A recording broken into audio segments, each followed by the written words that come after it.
Okay guys, so tapos na kami magbuhat ng back day. Yun, nakita niyo yung mga bagong techniques na i-incorporate ko sa weakness ko. Meron kasing questions din sa akin. Madalas sa question, bakit daw ako nagpapakoach pa sa iba? Sa TikTok ko to kung coach naman din ako. So ganun talaga guys. Lalong kailangan ko ng guidance sa mga taong mas may knowledge sa akin in terms of bodybuilding syempre. Kasi doon tayo kukuha ulit ng panibagong tools na gamitin natin, hindi lang sa bodybuilding, pati na yung sa pagko-coach natin. So pinang-purpose ng collab namin ni Coach Wiz din para matuto ko. Kasi ayoko maging stagnant yung knowledge ko when it comes to fitness, lalo na sa bodybuilding. Kasi dito tayo umiikot. So syempre ngayon, bago tayo magtapos, kasama to sa content natin. May questions ako kay Coach Wiz. 3 questions lang, pero medyo mahalaga to, so pakinggan natin. So Coach, sige. First question, paano mo na-handle yung mga pagsabay-sabay yung business mo, mga seminars mo out of town, tapos pati yung sarili mong prep? Paano mo nagagawa yun? Kasi ang hirap nun. So, actually mahirap, pero nung sinid mo sa akin question, isa lang inisip ko, paano ko ba nagagawa yun? Alam mo yung paano? Masaya lang ako sa ginagawa ko.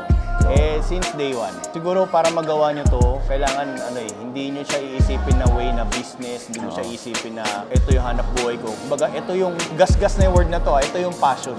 So kung hindi mo siya passion, makakaramdam ka talaga ng pagod or makakaramdam ka ng pero once na passion mo siya, lahat wala chill lang Pinagko-connect ko lang lahat. Bumiyahe ako, gagamitin ko yun for my coaching kasi mamamarket ko kung paano ako kumakain o yung prep ko, yung brand ko, yung pag-gusto may paraan, lahat parang ganun, nag-enjoy lang ako gawin lahat. At along the way, kumikita tayo. Pero may mga give up din ako. Like one-on-one give up ko para maka-focus ako sa iba. Siya puno siya Wala, kailangan ko ng kailangan natin ng panggasto, syempre, prep natin. Pero yung baka may gusto. Panggasto, bibili big bike.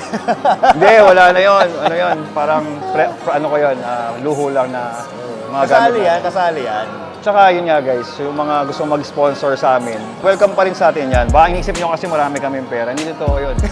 Ang masasabi ko, lang kami, blessed enough lang kami na kumikita kami doon sa larangan kung saan kami masaya. Tama. Kasi iba, nagtatrabaho, kumikita, pero hindi yun ang gusto nila Hindi na gusto yun. So, para sa akin, iba kasi yung pagod na hindi mo gusto yung ginagawa mo. Pagod na kahit na matulog ka, everyday mong dadalhin yung pagod kasi nga hindi mo gusto yung ginagawa mo. So, kailangan mahalin mo talaga kung ano yung ginagawa mo. Pero, ito rin ang gusto kong hindi naman din lahat blessed na nagkakaroon ng opportunity na yung passion nila ang magiging trabaho nila. Kung ano rin yung meron kayo ngayon, embrace yun. Hindi nyo kailangan bitawan yun. Kung ano yung meron kayong trabaho, kung doon kayo kumikita, yun pa rin na-embrace. So, ngayon, pangalawang question, Coach. Top 3 na athlete, local athlete. Combination na to, bodybuilding and men's physique na to. May mga nilulook up lang talaga ako. Sige. Walang magtatampo kasi mamaya hindi ko maalala yung iba. Oo, lahat naman marami nang magaganda. Pero top kasi to top. Pag ako kasi nag-admire sa athlete, di lang basta sa stage yun Kung paano niya dinadala yung sarili niya sa tao, sa mga tinutulungan niya. Paano niya, nananalo ka, sikat ka, paano mo ginamit yun para improve yung industry. Ganun ako tumingin.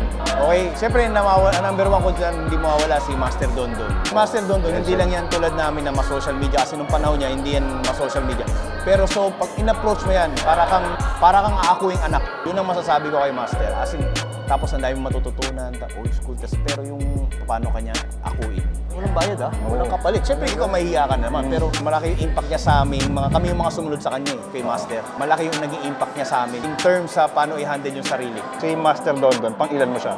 Top 1? Siguro siya yung top 1 ko. Top 1, sige. Second top ko, siyempre yung naging master ko, Master Kokoy, Reynold Dumalsin. Yan, hindi mawawala yan sa listahan ko. Kasi sobrang dami kong natutunan kay Master. Yung kondisyon ng mga batang hipe, naka-pattern yan sa mga tinuro sa akin ni Master Kokoy. Maximus din. Okay? Shoutout sa inyo mag-asawa. So, hindi man kami nakikita lately dahil malayo na ako sa kanya. Tapos, medyo busy na rin.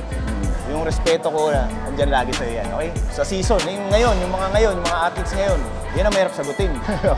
Sa totoo lang. Top 3 to, top 3. Kasi ang daming mga ganda ngayon, di ba? Anong klaseng ano bang gusto mo? Basta nilolook up ko lang. Hindi, ito. In terms of physique and influence din sa fitness community. Overall pa rin. On the spot Oo, yan ang maganda, di ba? On the spot. Hindi ko pwedeng tanggalin si Mr. Olympian Sa totoo lang. Si Jobin. Jobin. Sa amin kasi may malalim na pinagsamahan kami ni Jobin.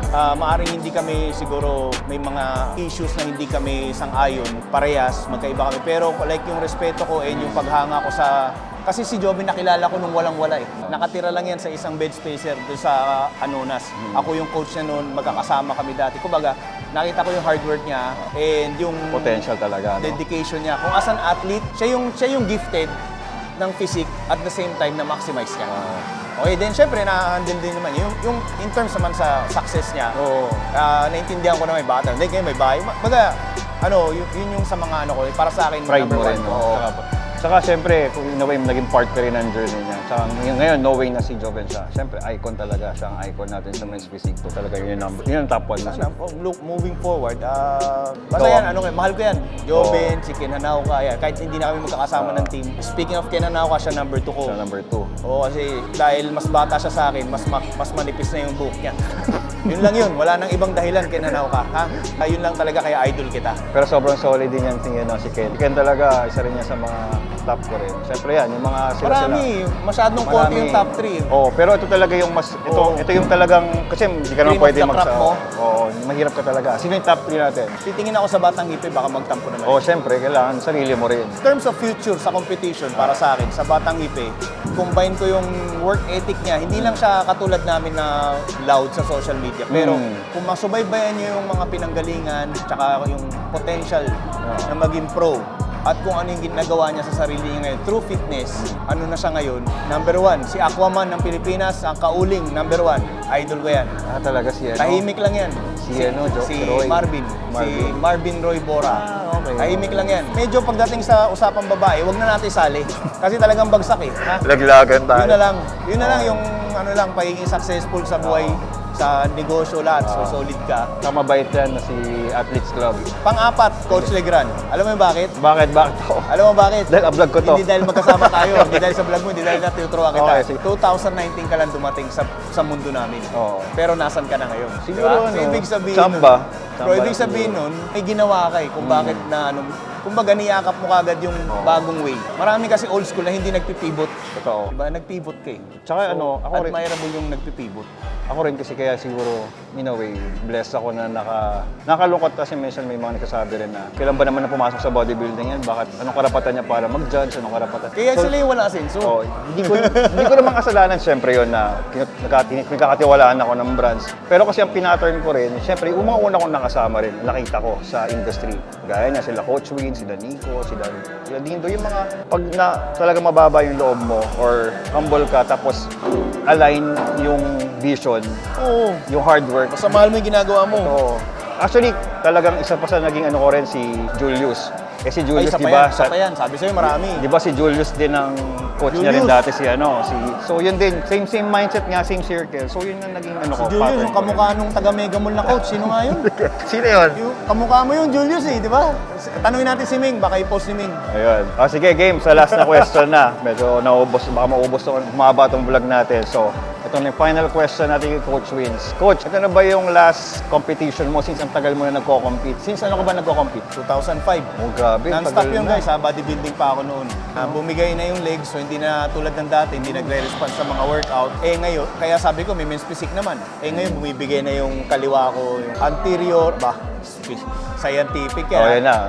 Anterior and posterior delts. Okay, latissimus dorsi. Hindi, so joke lang. Yung lats ko, may mga punit na yan guys. So may mga injuries, may mga workouts na hindi ko na ma-perform. And may mga imbalances na. Siguro ito na yung time na hopefully maabot ko pa rin yung highest level ng competition this year. Actually, may isa pa akong taon, pero gagawin ko siya ng natural. Talaga? Kasi alam naman ng tao na hindi ako natural eh. Ever since di naman ako hindi ako Claim. hipokrito. Hindi ako hipokrito. Nasasabi ko sa inyo natin. natin ako. Nung pandemic, nagpa-condition ako, natural yun. Pero nakita nyo ibang-iba sa itsura ng contest, di ba? Yung last show ko, hopefully next year or next year, kasabay ko si Kyle, panganay ko. oo nga pala. Si Kyle kasi nati yun. Hindi kami magsasabay kung hindi ako kung hindi ako payagan. Sa stage, no? Oo, pero hindi na ako para mag-gear. Kumbaga, totoo. titingnan ko rin. And para sa future ng coaching, para may document lang ako na kaya ko ng natural, kaya ko ng hindi. Kasi maraming natural na batang ngipin na maganda, di ba? So, hindi naman ako, para sa sarili ko lang din.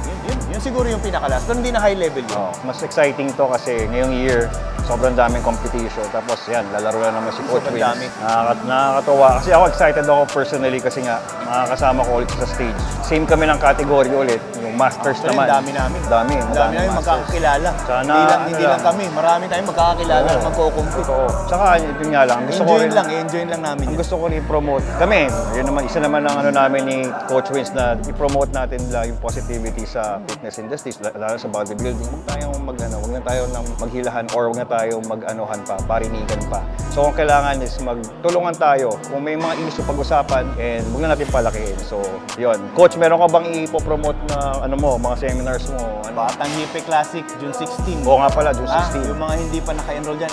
Again guys, yung competition na to is para sa mga catered, para sa mga nagsisimula. Yan. Okay, pero papafeel namin sa inyo yung big stage. Pero ang Yun lang. ganda. Kasi last year, sobrang ganda ng sobra. As in, talagang ganda ng stage. Nasa ano na tayo, hopefully, madagdagan pa. Marami na kayo. And yung mga magbo-booth, maglalagay ka ba? Hindi, kasi ang problema ko naman, nasa Bali ako ng Dating ko mismo 16. Bali? Kaya hindi ako makakapag-boot. Pupunta lang ako sa event. So yun niya, si Ay, Coach mga- Wins. Tapos follow niya yung IG ni okay, Coach okay. Wins. At saka Facebook. Doon siya nag-a-announce naman siya lagi ng mga seminars niya. Yun nga, malaking tulong yan lalo na sa mga aspiring na mga coaches. Ang ganda ng seminar ni Coach Wins, kaya kayo. Tapos, syempre ako, kung gusto niyo, promote ko rin yung sarili ko, syempre. Siyempre, vlog mo to eh. Kung gusto niyo magpa-coach sa akin, meron pa akong slots for one-on-one coaching dito sa Get Fit 24/7. Napakaganda ng gym, napaka-spacious. Sa BGC ito. So, DM nyo lang ko sa IG ko. Syempre itong Nati Athlete, upcoming natin na Nati Athlete. Maglalaro na siya sa May 25, no? So, NBP. So, abangan nyo guys yung mga athlete ng Batang Hipe. Tapos, syempre, kami ni Coach, abangan nyo yung rambola namin. Kasi, sa stage. Pero yun. Tangina, masaya yung competitive pero masaya yun. Tsaka Okay. makikita nyo, kung mag-vlog ulit kami, makikita nyo never ako kahit alam ko mga kalabang ko sila sa stage, Oo, never ako syempre. magtatago ng ng Totoo. turo. Pati Lahat, posing, marami, ayusin yun natin. nga, marami akong natutunan talaga. Kasi syempre as a coach, isa yan sa mga magiging tools mo, coaching mo, tsaka in the future na mag-handle ka rin ng mga Ganito na lang, sa mga nagsisimula dyan, subukan nyo na tumulong. Tingnan nyo yung balik sa inyo, tsaka tingnan nyo yung pakiramdam. Kaysa manira kayo. Yun lang, try nyo lang. Maraming hindi nakagit sa akin. Oo. Hindi naman totoo yan. Subukan nyo muna. Tapos tignan nyo yung pakiramdaman nyo, yung nakatulong, tapos tignan nyo yung balik. In terms ng negosyo, mas okay pa yun. sa bagay, no? So yun, kaya nga guys, sabi ko sa inyo na talagang nakikita nyo naman, di ba? For sure, icon si Coach Wins. Hindi naman icon. Pero syempre na yun, talagang yun na talaga. Siya na talaga isa sa, hindi lang modern eh. Kasi kahit dati pa nagko-compete na si Coach Wins. So talagang siya yung pro creator nga talaga. So napakarami ng, ayun na tinatanong ko siya ng mga pro athletes niya. Hindi niya na matandaan siya, sobrang dami. Pero isa na yan sa mga... Hindi lang IFBB Pro kasi. Hindi lang IFBB Pro. Ibang mga federation. Maraming federation, Shoutout din kay WFM. Master Gap ha. Isa ka rin sa mga maraming isa pa yan. nagpa-pro. Master Gap. Napakabait din niya, may interaction na rin kami ni Master. Sobrang bait.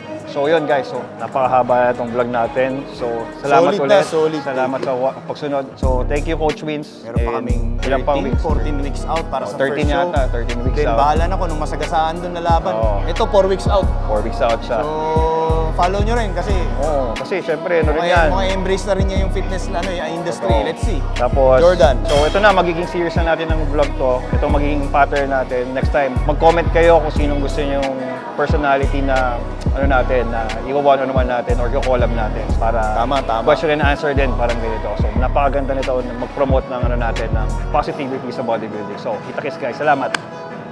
GG!